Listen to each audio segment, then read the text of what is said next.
오늘 여러분을 이렇게 뵙게 되니까 너무 반갑습니다. 다시 한번 인사드립니다. 김인환 목사입니다.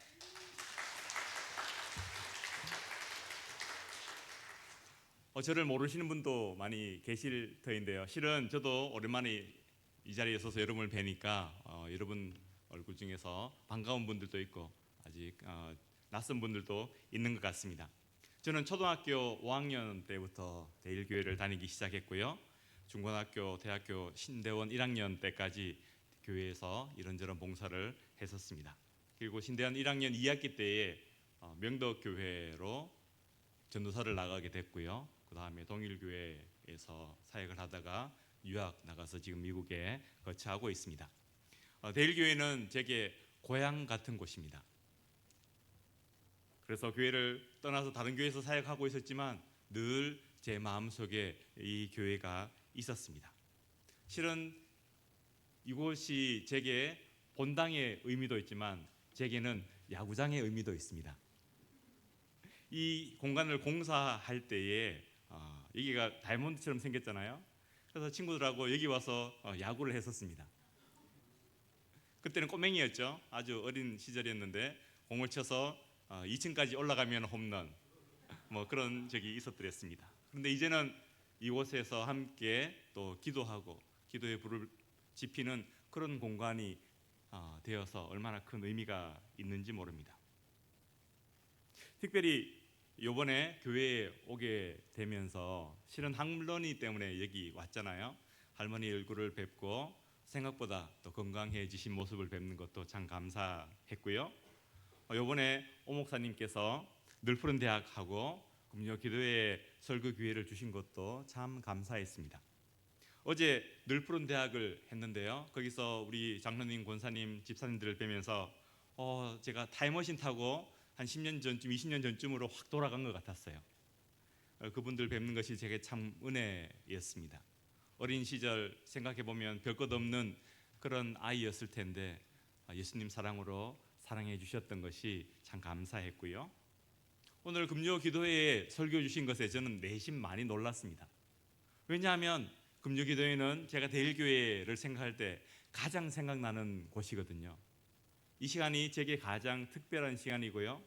대일교회 하면 생각나는 핵심적인 시간이 바로 금요 철야 기도회인데 이 시간에 설교를 주신다는 것이 제게는 참 감사한 그런 기회였습니다.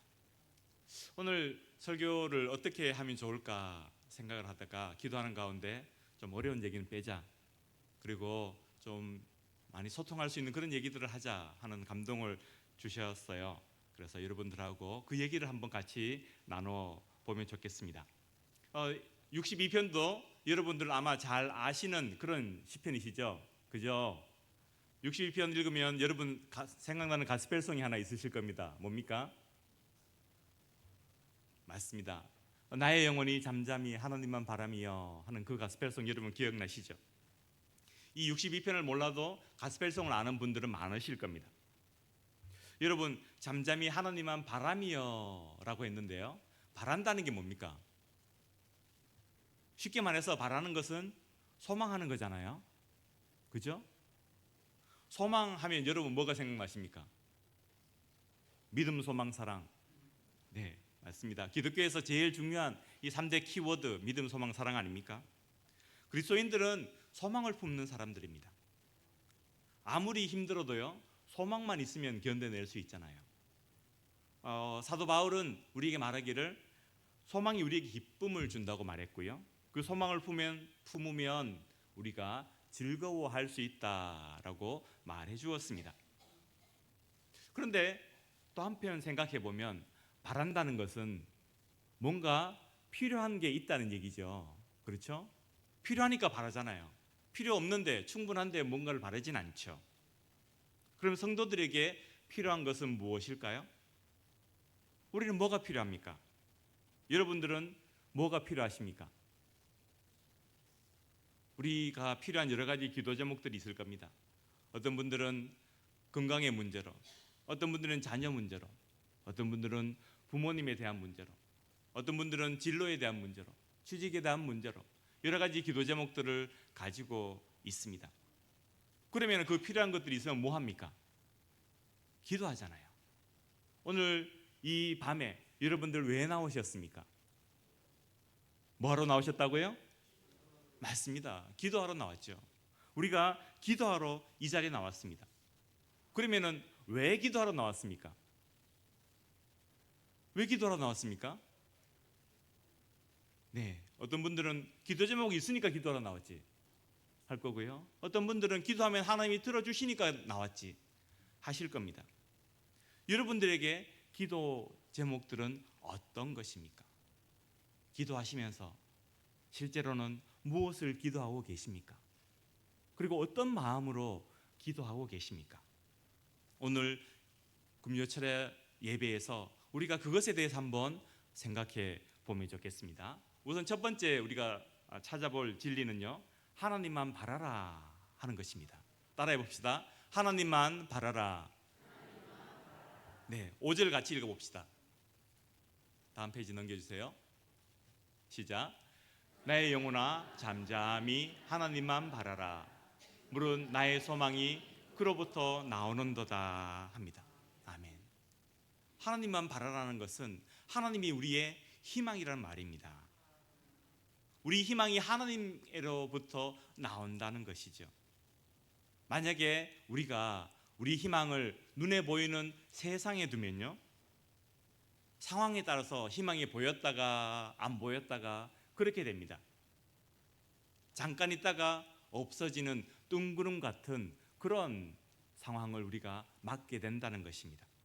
만약에 우리가 주식 시세에 우리의 희망을 두면, 우리의 희망을 땅값에 두면, 우리의 희망을 연봉에다가 두면, 우리의 희망을 자식이 대학 들어가고 안 들어가고 하는 것에 두면, 우리의 희망을 다른 눈에 보이는 것들에 두면 그것이 있으면 희망인 것 같고 그것이 없으면 희망이 사라지는 것 같잖아요.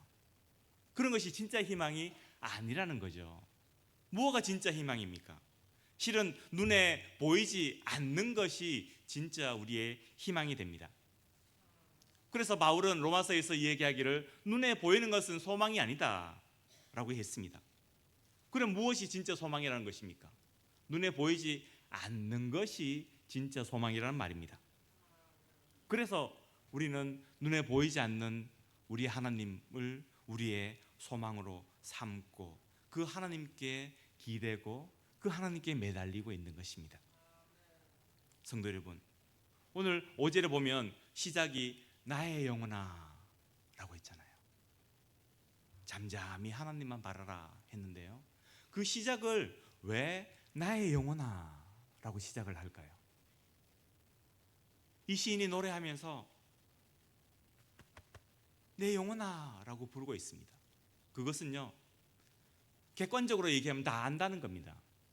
실은 소망이라는 얘기도, 하나님께 소망을 두어야 한다는 얘기도 여러분 모르시는 분이 어디 있습니까? 특히 금요 철야 예배에 나와서 기도할 분이면 그거 모르는 분이 어디 있습니까? 그런데 문제는 객관적으로 아느냐, 머리로 아느냐의 이슈가 아니라 뭐가 문제라는 겁니까? 내 마음이 그것을 받아들이고 있느냐 하는 거라는 거죠. 그래서 시인도 내 영혼아 라고 부르고 있습니다. 우리식으로 하면요, 인하나 네가 그것을 아느냐, 김인하나 잠잠히 하나님만 바라라 하고 있는 것입니다. 우리도 오늘 기도할 때에 내 영혼아, 김인하 내 영혼아 잠잠히 하나님만 바라라, 그렇게 우리 자신을 설득하고 하나님께 다시 기도하겠다고 마음을 다지는 저와 여러분 되시기 바랍니다. 실은 이게 적실한 것이요, 이게 필요한 게요. 저도 금요철야 예배 나올 때 기도하러 올 때 보면 어느 날은 너무너무 피곤해요. 가기 싫어요. 천근과 만근 같은 마음을 끌고 나올 때도 있습니다. 어느 날은 너무 피곤할 뿐 아니라 바빠요.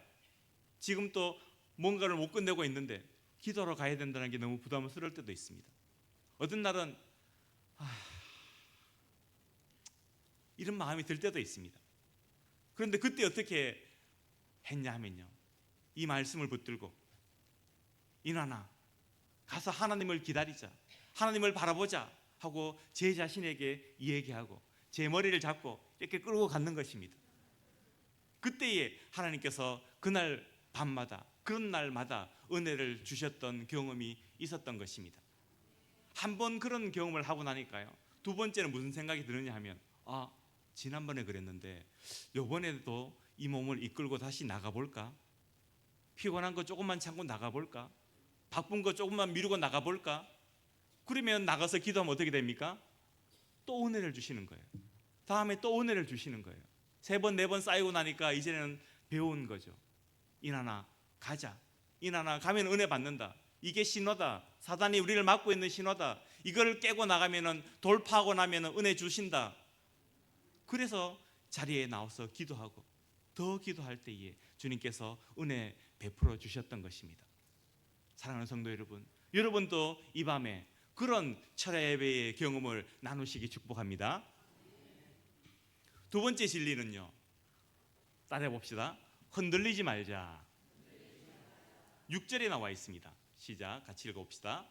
오직 그만이 나의 반석이시요 나의 구원이시요 나의 요새이시니 내가 흔들리지 아니하리로다 합니다.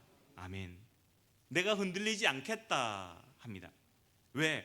하나님이 우리 반석이시고 구원이시고 요새이기 때문이라 하는 것입니다. 그래서 우리가 하나님께 마음을 두고 하나님이 내 반석이라고 기댈 때에 우리는 우리의 소망을 지킬 수 있고 우리 믿음이 든든히 설 수 있는 것입니다. 우리가 잘 아는 야고보 사도 이야기 알고 있지 않습니까? 야고보서 하면은 여러분 뭐가 생각나십니까? 1장 6절에 같이 읽어볼까요? 오직 믿음으로 구하고 조금도 의심하지 말라. 의심하는 자는 마치 바람에 밀려 요동하는 바다 물결 같으니 라고 했습니다. 우리가 기도할 때도 마찬가지입니다. 여러분, 어떨 때는 기도할 때 하나님 주실 줄 믿습니다 하고 기도가 나올 때도 있죠. 근데 어떨 때는 내가 기도하면서도 속으로 무슨 생각이 듭니까? 이게 될까? 여러분 잘 아는 인디안 이야기 하나 생각났던 것 끄집어 볼까요? 어느 지역에 꼬맹이가 기도회에 참석하러 갔습니다. 비가 안 와서 비를 내려달라고 기도를 했습니다. 간절히 기도하면서 믿습니다 기도하고 돌아갑니다. 다음 날 그 꼬맹이가 2차 기도에 왔습니다. 왜 2차 기도를 할까요? 비가 안 왔으니까. 다시 또 기도를 하는 거죠. 그 꼬맹이가 우산을 들고 왔습니다. 다른 어른들이, 얘야 너는 왜 우산 들고 오냐? 비가 올걸요? 웃기고 있네. 지금 100일 넘게 가뭄인데 무슨 비가 와? 여러분, 우리가 말로 기도를 하면서도요, 우리 생각이, 우리 마음이 그것을 쫓아가지 못할 때가 있습니다. 그것을 가지고 오늘 본문에서 흔들린다라고 표현하는 것입니다. 여러분, 사랑하는 남자하고 여자하고 연애를 하다가도 어떻습니까? 마음이 흔들릴 때가 있잖아요. 사람이 살다 보면 그럴 때가 있잖아요. 근데 그때 어떻게 합니까? 둘이가 다시 마음을 다잡으면 관계가 유지되는 것이죠. 하나님과 우리 관계도 마찬가지라는 겁니다. 우리가 하나님에 대해서 생각하고 알고 배운 것으로 충분하지 않습니다. 왜냐하면 우리 마음이 흔들릴 때가 있거든요. 그 흔들릴 때 우리는 어떻게 해야 되느냐 하면은 흔들리는 것을 잡아야 됩니다. 어떻게 잡느냐? 결국은 우리 마음을 우리가 붙들고 우리의 마음을 하나님께 드릴 때에 우리 마음이 잡힐 수 있습니다. 이것이 사단의 중요한 전략 중에 하나입니다. 사단은요, 자꾸 우리 마음을 흔듭니다. 우리 관계를 흔듭니다.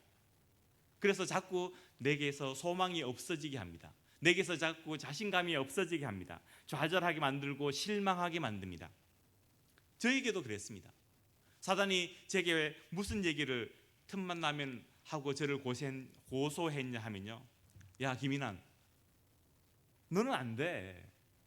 너는 부모님이 장로님이야? 아니. 권사님이 너 엄마야? 아니. 넌 아무것도 아니잖아. 너는 서울의 유명한 대학 나왔어? 아니. 너 지방대 출신이잖아. 네가 그 나이에 무슨 유학을 가? 너 집에 돈 많아? 아니. 아무 대답에도 예스라고 대답할 수 없는 그런 질문들만 제게 해대는 겁니다. 사단은 틈만 나면 저를 고소하고 저를 공격하고 제가 할 수 없다고 하고 제 용기를 꺾는 그런 질문들만 제게 해댔습니다. 그런데요, 제가 대일교회에 있으면서 배운 게 바로 기도하는 것 아니겠습니까? 기도는 누구에게 합니까? 하나님께 하잖아요. 제가 중학교 2학년 여름 수련회 때 처음 은혜를 받고 거듭나고 본어게인 크리스찬이 됐거든요. 예수님 진짜로 믿는 그런 성도가 됐거든요. 그 뒤로부터 제게 주어진 루틴이 금요 철야 예배마다 와서 기도하는 것이었습니다. 중학생 때부터 고등학생, 대학생 계속해서 금요 철야 예배를 빠지지 않고 나와서 기도했습니다. 기도하면서 하나님을 바라는 법을 배웠습니다. 기도 제목들이 생길 때마다, 내 마음속에 약한 마음이 들 때마다 그것을 하나님께 내어놓고, 하나님 이런 마음이 듭니다, 하나님 상황이 이렇습니다, 하나님 도와주세요. 그때 하나님께서 제게 역사하시고 역사해 주셨던 것입니다. 그런데 여러분 또 아시잖아요. 기도 제목을 내놓고 기도하면 그 순간에 탁 응답되는 경우가 있습니까? 없습니까? 있지요. 저도 그런 경험이 있었습니다. 어떨 때 제가 발에 통증이 있었습니다. 이 계단을 걸어 올라오면서 예수님 너무 아파요, 쩔뚝쩔뚝거리면서 올라왔습니다. 기도하고 내려가는데 맨발로 그냥 내려갔습니다. 믿으십니까? 진짜입니다. 제 간증입니다. 그런데 어떤 기도는요, 한참을 기도해도 꿈쩍도 안 하는 그런 기도 제목들도 있습니다. 몇 년을 두고 기도해도 안 되는 듯한 그런 기도 제목들이 있습니다. 그런데 신기한 것은요, 지나고 나서 보니까 언제 기도 응답 됐는지도 모르게 기도 응답이 되어 있더라는 것입니다. 어떨 때는 하나님께서 사람을 만나게 해주기도 하셨고요, 어떨 때는 하나님이 알바 자리를 구하게 해주기도 하셨고요, 어떨 때는 하나님이 생각지도 못한 그런 까마귀 같은 도움을 주기도 하셨습니다. 그 과정을 통해서 하나님께서 분명히 역사해 주신다는 것을 배웠던 것입니다. 오늘 우리가 이 밤에 기도할 때도 어떻게 기도해야 되겠습니까? 주님께 기도할 때에 의심하지 말고 기도하는 저와 여러분 되시기 바랍니다.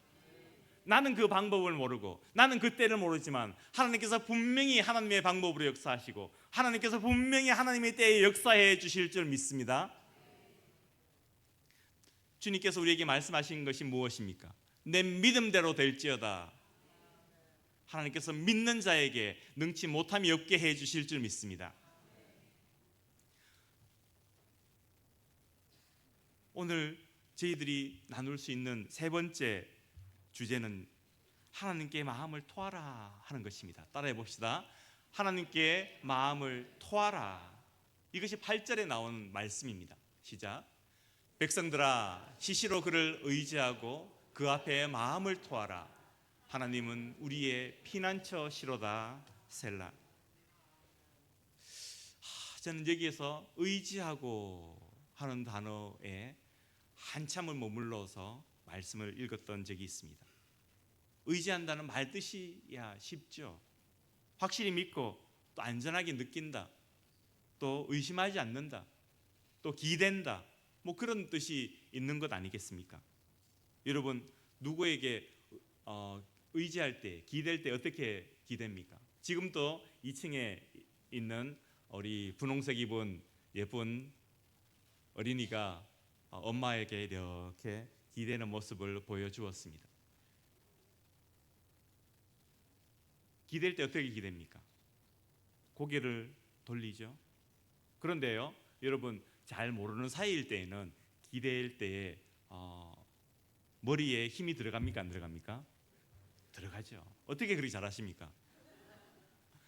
연애할 때요, 저도 아내하고 연애를 했는데요, 연애할 때 처음 만났을 때 이렇게 아내가 제게 기댈 때는 목에 힘이 들어갑니다. 머리에 무게를 저한테 다 안 줍니다. 살짝만 기대죠. 그러면 그렇게 한 10분 있으면 머리가 아플까 안 아플까요? 아프죠. 편하려고 기댔는데 오히려 더 불편합니다. 그런데 5년 10년 살고 나서 그 다음에 기댈 때는 어떻게 기댈까요? 네. 머리를 100% 무게를 다 저한테 줍니다. 편안하게 기대는 거죠. 방금 이야기했던 저 아이가 엄마에게 기댈 때 어떻게 기대했겠습니까? 내 머리 무게가 3kg나 되는데 이거를 기대면 엄마가 얼마나 무거울까? 그렇게 생각하면서 기대지 않죠. 그냥 내 엄마니까, 내가 지금 기대고 싶으니까 내 모든 무게를 다 실어서 엄마에게 기댑니다. 우리가 하나님께 기댈 때 어떻게 기대해야 합니까? 하나님께서 얼마나 피곤하고 힘드십니까? 하나님, 이거는 내가 조금 하고요, 요 무게는 내가 조금만 감당하고 요만큼만 기댈게요. 우리가 그렇게 하나님께 기대면 되겠습니까? 안 되겠습니까? 안 되죠. 하나님은 그것을 기뻐하지 않으십니다. 우리가 하나님께 기댈 때에 하나님께 완전히 맡기고 몸을 축 늘어뜨려서 맡기고 온 몸의 무게를 다 맡기기를 원하지 않으시겠습니까? 우리가 기도하면서 하나님께 의지하는 것이 바로 이렇게 의지하는 것입니다. 그렇게 하나님을 의지하라는 것입니다. 그것은 완전히 맡기는 것입니다. 오늘 본문의 표현대로 하면요, 시시로 맡기라고 했습니다. 시시로 맡기는 게 뭡니까? 1번 시시하게 맡긴다. 2번 시도 때도 없이 맡긴다. 네, 1번 손 들어 보십시오. 아무도 없습니까? 2번 손 들어 보십시오. 그렇죠? 그런데 손 안 드는 분 3번 모르겠다. 네, 2번이 정답입니다. 시도 때도 없이 맡기는 것입니다. 늘 맡기는 겁니다. 그리고 어떤 상황이든 어떤 경우이든 맡기는 것입니다. 언제든지 늘 맡기라는 것입니다. 성도 여러분, 우리도 우리의 모든 시간을 통하여서, 우리의 모든 경우를 통하여서 하나님을 의지하고 하나님께 맡기기로 작정하시기 축원합니다. 모든 시간이라는 것은 무엇을 포함합니까? 내가 경험했던 좋은 시간들 있죠. 행복한 시간들 있죠. 사람들한테 내놓아도 전혀 부끄럽지 않은 그런 시간들이 있죠. 그런 시간 우리는 하나님께 잘 맡길 수 있습니다. 근데 반대로 내게 어두운 시간도 있습니다. 내가 남들에게 드러내기 힘든 시간도 있습니다. 내게 터널같이 그런 어려운 시간들도 있습니다. 염려와 걱정과 근심이 가득한 그런 시간들도 있습니다. 그런 시간들도 하나님께 맡기는 것이 시시로 맡기는 것입니다. 우리는 우리의 경험과 힘과 모든 역량도 하나님께 맡기는 것입니다. 하나님, 내가 이것을 충분히 잘할 수 있어요 라고 생각되어지는 자신 있는 일조차도 내 힘으로 하지 않고 하나님께 맡기라는 것입니다. 하나님, 이거는 나는 죽어도 못해요. 하나님, 나 이거 못할 줄 아시잖아요. 하나님, 내가 한 번도 이거 해본 적이 없어요. 그런 일조차도 하나님께 맡기라는 것입니다. 그러면 하나님께서 알아서 해주실 줄 믿습니다. 그런데 여러분, 이게요, 이론적으로는 참 쉬운데 실제로 내 삶에 적용하기가 쉽습니까? 어렵습니까? 어렵지요. 저는 잘할 수 있을까요? 못할까요? 예, 잘하겠습니까? 감사합니다. 저도 잘하고 싶습니다. 그런데 될 때도 있는데 안 될 때도 있거든요. 의지하고 싶어도 의지 못하는 게 실은 인간의 본성이죠. 다른 것에 자꾸 눈이 가고 자꾸 계산하고 싶고 자꾸 뭔가 곁눈질하고 싶은 게 인간의 본성이잖아요. 그때에 우리가 하나님을 의지하는 방법이 있습니다. 그 방법이 뭘까요? 그것이 바로 기도입니다. 한번 따라해 봅시다. 그것이 바로 기도입니다. 그래서 우리가 하나님께 기도하는 것입니다. 오늘 본문에서는 그 기도를 마음을 토한다라고 그렇게 표현해 놨습니다. 우리가 기도할 때 어떻게 해야 되느냐 하면은 우리 속마음을 하나님께 토해내야 된다는 것입니다. 여러분, 겉으로 드러나고 사람들에게 보여지기 쉬운, 보여줘도 전혀 상관없는 그런 문제들을 우리가 기도할 때는 자신 있게 기도할 수 있습니다. 그런데 내 속에 뜨거운 게 들어있을 때에, 반대로 내 속에 냉랭한 것이 들어있을 때에, 내 속에 검은 것이 들어있을 때에, 그런 것조차도 그 속마음을 하나님께 쏟아낼 때에 그것이 우리를 움직이는 파워풀한 기도가 될 줄 믿습니다. 그래서 우리는 솔직하게 기도해야 됩니다. 우리는 사람에게 얘기할 때는 예의를 차려서 얘기해야 됩니다. 하나님께 얘기할 때는 솔직하게 얘기해야 됩니다.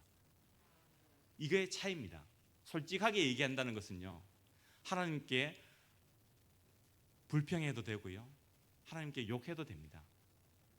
반대로 사람에게 얘기할 때는 다른 사람 욕하면 안 되고요, 예의를 차려서 얘기를 해야 된다는 말입니다. 그런데 우리는 어떻게 합니까? 하나님께는 예의를 차려서 기도합니다. 다른 사람과 얘기할 때는 김 집사가 어떻고, 박 집사님 어떻고. 우리가 하나님께 얘기할 때에, 하나님, 저 김 집사님이 나한테 이렇게 했어요. 하나님, 내 마음이 너무 아파요. 하나님, 좀 혼내주세요. 우리는 그렇게 기도해도 됩니다. 예수님도 기도하실 때 어떻게 했습니까? 아버지, 나 십자가 지기 힘들어요. 아버지께 사람들에게 말할 수 없는 것까지 솔직하게 얘기하지 않습니까? 오늘 본문에서도요, 속마음을 토해내라고 했습니다. 속에 가시가 들어있고, 속에 시꺼먼 거 들어있고, 속에 먹물이 들어있는데 그거 하얀 것 인양 하나님 편에 나아가는 사람들, 그런 사람들을 무슨 사람이라고 부를까요? 넉자입니다. 예수님 시절에 있었던 사람들 맞습니다. 그런 사람들이 바리새인입니다. 반대로 사람들에게 할 수 없는 말을 하나님께 하고, 하나님께 컴플레인조차 쏟아내고, 하나님께 자신의 모든 것들을 쏟아내며 기도하는 사람, 그런 사람이 오늘 시편에 나오는 사람인 것입니다. 오늘 기도할 때에 우리 속마음을 하나님께 쏟아내며 기도하시기 원합니다. 속에 뜨거운 것이 들어있으면 뜨겁게 기도하십시오. 속에 바람이 들어있으면 한숨을 내쉬면서 기도하십시오. 내 속에 답답함이 있으면 눈물을 쏟아내며 기도하십시오. 내가 옛날에는 뜨거웠었는데 요즘은 참 그것이 옛날 얘기가 됐네, 그런 마음이 드시는 분이 있습니까? 하나님, 오늘 내게 뜨거움을 회복해 주십시오. 그렇게 기도하시기 원합니다. 내가 아무리 해도 이 기도 제목이 해결이 안 되네, 그러면 하나님, 오늘 밤 내게 이 기도 제목 해결해 주십시오. 붙들고 기도하시기 바랍니다. 제가 대일교회를 생각할 때 생각나는 것은요, 바로 기도라는 이 단어입니다. 어떻게 기도를 해야 됩니까? 기도는 간절하게 해야 됩니다. 언제까지 기도해야 됩니까? 응답될 때까지 기도해야 되는 줄 믿습니다. 제가 참석했던 금요 철야 기도회는요, 언제나 뜨거운 기도회였습니다. 기도실 문을 열고 들어오면 후끈한 그런 열기가 느껴졌습니다. 왜요? 모든 사람들이 성령에 취해서 뜨겁게 기도하니까요. 기도하면 밤새 기도했고요, 제 기억에도 해가 떠오르는 것을 느끼며 기도실을 나갔던 기억이 있습니다. 기도하면서 함성을 지르고 콧물을 범벅을 해서 늘 손수건이 흠뻑 젖어 있던 그런 권사님들, 집사님들의 모습을 보곤 했습니다. 그것이 바로 우리 대일교회의 기도였습니다. 저도 잊지 못하는 기도의 기억이 있습니다. 지금 잠옷실이 저기에 있는데요, 우리 꼬맹이가 잠옷실에 있는 모습이 보입니다. 제가 고3 겨울 방학 때 금요 철야 예배였습니다. 날짜는 기억을 못합니다. 시험을 치고 나서 금요 철야 예배에 참석을 했습니다. 그때의 대학부 선배들이 잠옷실에서 기도를 했습니다. 저도 거기에 끼어서 같이 기도를 하고 있었습니다. 한참을 기도를 하고 있는데요, 일어나 하는 소리가 들리는 겁니다. 무슨 소린가 돌아봤는데 아무도 저를 부르지 않았습니다. 제 마음속에서 들리는 소리라는 걸 직감했습니다. 그리고 내가 너를 사랑한다 하시는 겁니다. 그 음성을 듣는데 눈에서 눈물이, 그냥 뜨거운 눈물이 주르륵 흘러 내려왔습니다. 왜냐하면요, 그때 제가 사춘기 소년이었거든요. 아무도 저를 사랑하지 않는 것 같았습니다. 교회에서 제 친구들이 누구냐 하면 목사님 둘째 아들, 장로님 아들, 안수 집사님 아들, 누구 아들, 누구 아들, 누구 아들, 늘 교회에서 우르르 저르르 몰려다녔습니다. 이 본당에서도 야구했다고 했잖아요. 어떻게 야구할 수 있었을까요? 장로님 아들, 목사님 아들, 권사님 아들 다 같이 하니까 할 수 있었거든요. 그러면은 주일날 뛰어다니다가 어떤 어른을 만나면은 반갑게 인사를 해줍니다. 아이고 누구야 김집사 아들, 박집사 아들, 조권사 아들 잘 왔네. 요즘 아버지 뭐 하시노? 잘 지내시나? 그렇게 인사하는데 저는 그분들이 모르는 아이잖아요. 너도 잘 있니? 저는 언제나 너도였습니다. 아무도 저에게 관심이 없는 것 같았습니다. 아무도 나를 사랑하지 않는 것 같았습니다. 그런데 예수님께서 내가 너를 사랑한다 해주셨던 겁니다. 그 다음에 한마디 더 해주셨는데요, 그게 뭐냐면 네가 교회에서 청소하던 거 내가 다 보았다 하시는 말씀입니다. 관리집사님 아들이 제 친구였습니다. 저희 집은 옆에 있는 금호 아파트였습니다. 금호 아파트에 살면서 교회에 와서 늘 놀았습니다. 친구하고 같이 놀고 있다가 관리집사님이 주중에 청소를 하실 것 아닙니까? 그러면은 눈에 보이면 같이 청소 도와드리고 했더랬습니다. 제 마음속에 그것에 대해서 뭔가 생각하는 마음이 있었던 것도 아니고요, 그냥 어른이 청소하시니까 도와드리는 게 당연했습니다. 실은 저도 그것에 대해서 잊어버리고 있었습니다. 그런데 주변에 아무 보는 사람 없는 그런 평일날이었는데 문 닫아놓고 청소를 하는데 나 역시도 그것에 대해서 전혀 상관하지 않고 있었는데 예수님께서는 그것을 보고 계셨던 것입니다. 아무도 모르는 것을 예수님은 알고 계셨고요, 아무도 신경 쓰지 않는 것을 예수님께서는 신경 쓰고 계셨던 것입니다. 성도 여러분, 우리 예수님이 바로 이런 분이셨습니다. 여러분은 어떻습니까? 이 밤에 아무에게도 말하지 못하는 그런 아픔을 가지고, 그런 기도 제목을 가지고 이 자리에 나오신 분 있으십니까? 사람에게 얘기하면 소문이 퍼질까 봐 누구에게 얘기도 못하고, 기도할 때에도 큰 소리로 얘기하면 옆 사람 들을까 봐 웅웅웅 하면서 기도해야 되는 그런 기도 제목 가지고 계신 분들이 있으십니까? 하나님이 내 기도는 듣지 않는 것 같아서 답답한 마음을 가지고 이 자리에 나오신 분이 있으십니까? 여전히 응답받지 못하는 것들 때문에 힘들어하는 분이 계십니까? 그러나 주님께서 우리와 함께 하시는 줄 믿으시기 바랍니다. 주님께서 우리를 보고 계시는 줄 믿으시기 바랍니다. 주님께서 우리의 기도에 귀를 기울이고 계시는 줄 믿으시기 바랍니다. 그러면 여러분, 우리가 어떻게 오늘 밤에 기도해야 되겠습니까? 오늘 밤 우리가 기도할 때에도 간절히 기도하기 원합니다.